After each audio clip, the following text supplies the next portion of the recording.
in Europe on May 8, 1945, triggered by Germany's unconditional capitulation.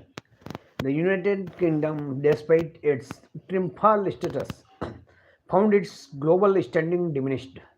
The conflict precipitated considerable economic and political deliberation for Britain, thereby intensifying the imperative to grant independence to its colony possessions. Coincident with this geopolitical shift was the reascension of the Labour Party to governmental authority in Britain, leading to Clement Attlee for the ministry. So, the ministerial office, the Labour Party political and Labour Party political orientation was generally perceived as being conducive to constitutional reform in India, advocating for significant autonomous right and the establishment of government comprising elected republic, republic representative. Influenced by Fabian socialism, this political entity evinced a disposition toward mitigation class distinction and fostering censuses. Although not exhibit overt stringent opposition to colonialism, the party favored the inclusion of educated Indian individuals in positions of governance, a policy direction initiated by Prime Minister Attlee. Concomitantly, the retention of numerous colonial territories had become an economic embrace for Britain, rendering their independence a pragmatic exigency for Prime Minister Attlee. Against this backdrop, pressure mounted upon Lord Wavell, the Viceroy of India, to facilitate the grant of either dominion status or full independence to the Indian subcontinent. Wavell formulated a proposal subsequently known as Wavell Plan, which primarily encompassed two objectives: one, achieving an accord between the Muslim League and Congress for establishment establishing a federal government structure and augmenting the representation of Indian within the Viceroyal Council. The proposed composition of the Executive Council, as outlined in the Wavell Plan, primarily stipulated representation from the two major communal demographics, caste Hindus and Muslims. The nomenclature caste Hindu employed in this scheme elicited opposition from figures such as Gandhi. Lord Wavell, possessing extensive military and administrative experience in India, initiated steps based on the plan.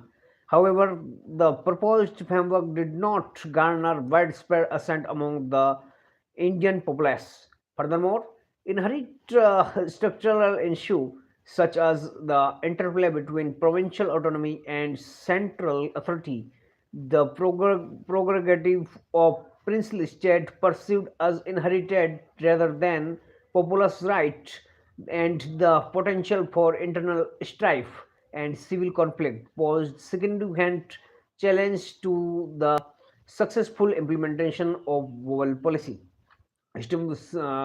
Simultaneously with the burgeoning momentum toward Indian independence, the Muslim League intensified its campaign for creation of a separate national for Muslim. Amidst this escalating demand, C. Rajagopalachari, a prominent congressman from South India and notably follower of Gandhi, devised a preposition designated as CR that the Congress should refrain from opposing the partition of India, providing that the Muslim community expressed a clear preference for such a division.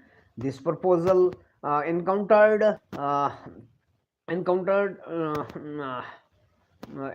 significant internal opposition within the Congress party, culminating in Rajagopalachari's resignation from the organization and his subsequent distancing from the Quit India movement.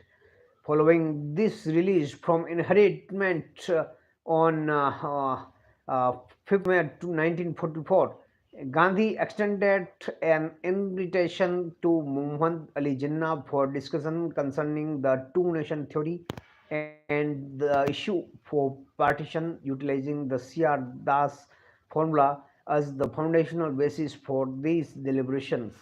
This dialogue, convened in September 1944, aimed to resolve the impasse between the Congress and Muslim League regarding the demand for Pakistan. Jinnah articulated his position unequally from stating that nothing short of a separate Pakistan would be acceptable. He advanced the assertion that Hindu and Muslim constitute two distinct religions and identities, characterized by disparate custom, philosophy, and social practices, thereby rendering cohabitation within a single nation impracticable.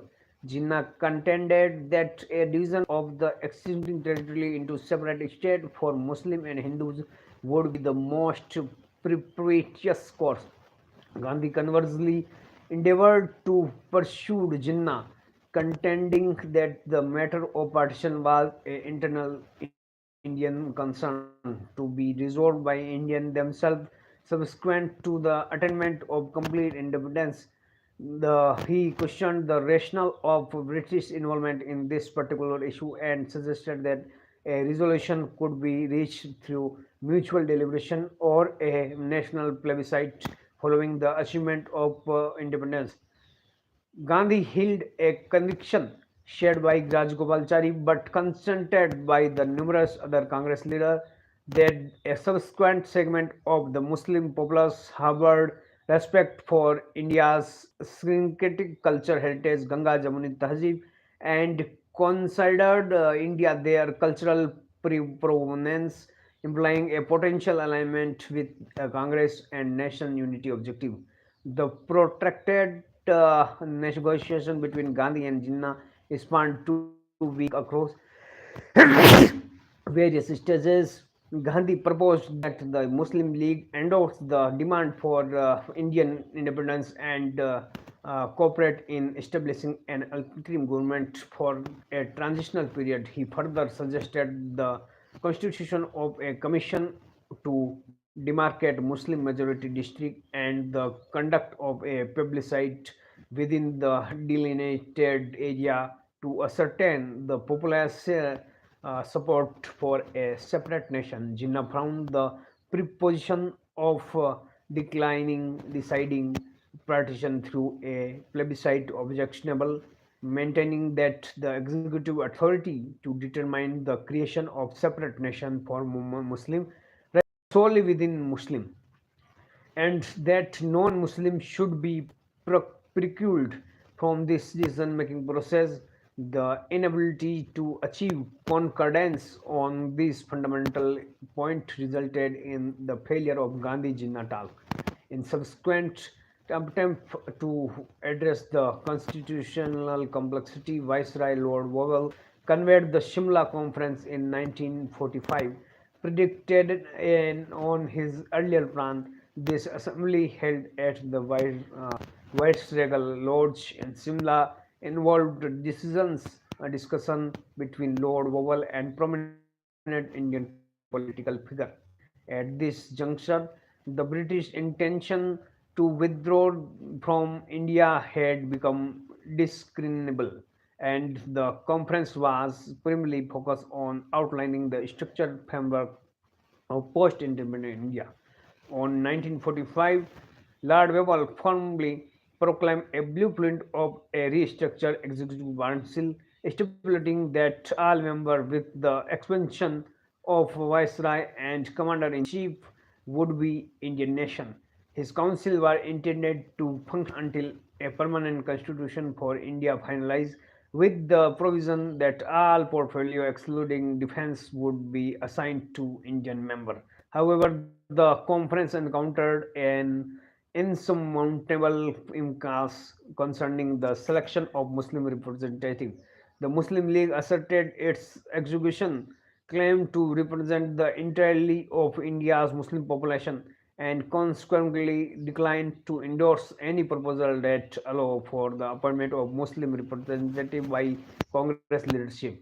The League contended that the Congress, being predominantly Hindu party, possessed no legitimate right to determine the representative of Muslim, a prerogative reserved solely for the Muslim League as the purported sole representative body of the committee. This unresolved issue led to the failure of Shimla Conference. Recognizing the lack of progress from Lord Wavell initiative, Prime Minister Attlee, having committed to India's independence, appointed Lord Mountbatten as new Viceroy of India and dispatched a cabinet mission to India. The cabinet mission constituted at the behest of Prime Minister Attlee arrived in India on March 1946, which the mandate to engage the Indian political leadership on the matter of power transference from British to Indian control. The mission comprised key British officials Lord Patrick and Lawrence, Secretary of State for India, and Sir Stephen Cripps, the President of Board of Trade, and A.V. Alexander, Lord of the Admiralty. Lord Webber also participated in a certain discussion conducted by the cabinet mission despite of concurred effort or the cabinet mission plan ultimately proved unsuccessful.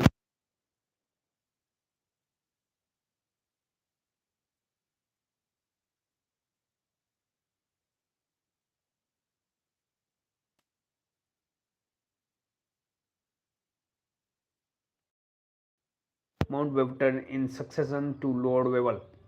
Mountbatten appointment was predicted on various considerations, including his perceived capacity to act as an effective intermediary between Jinnah and Nehru.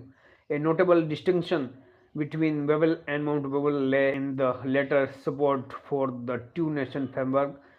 Following the midpoint of 1946, effort toward executing the formula involved the creation of a dominion or two nation were conceptually accelerated. So, Jai Hind.